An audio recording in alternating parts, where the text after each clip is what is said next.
Let's talk about this fraction problem.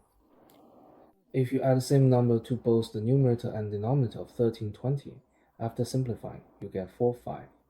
So what number was added? Right. We know that after simplifying, we get 45, which means it's already in its simplest form, right?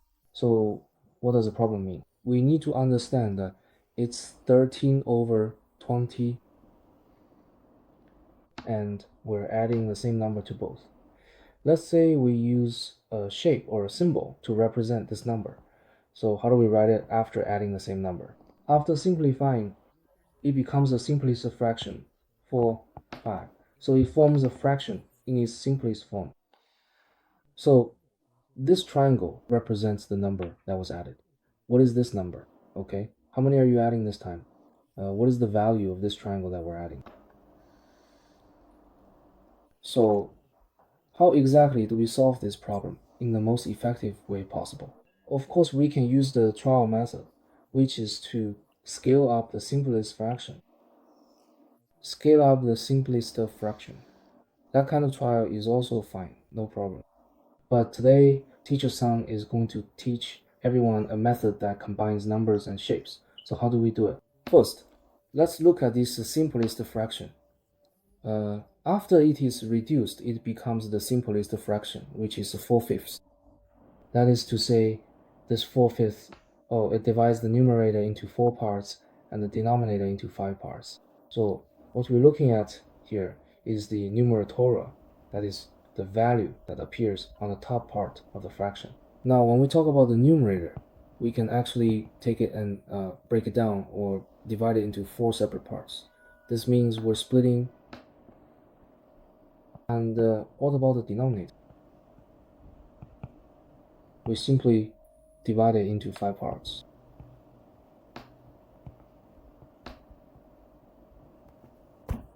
This is how to draw line segments. Okay.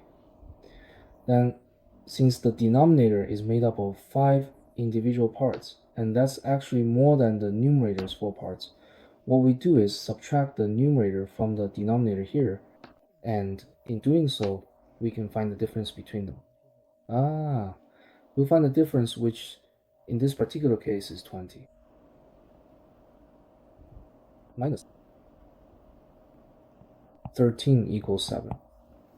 So that's the difference. Right? After subtracting the numerator from the denominator, the difference is 7. Okay, so we found that one line segment or one part equals 7. Alright, so now we need to find out what the numerator is. The denominator isn't a problem anymore. Let's choose a numerator, since it's easier to calculate. So the numerator, there are 4 parts. That is, before the numerator is simplified to its lowest terms, it consists of 4 parts. So each part, there are 4 line segments. 1, 2, 3, 4. 4 line segments times 7 equals 28. So that's 28. Just to be clear, there is no problem here at all, okay?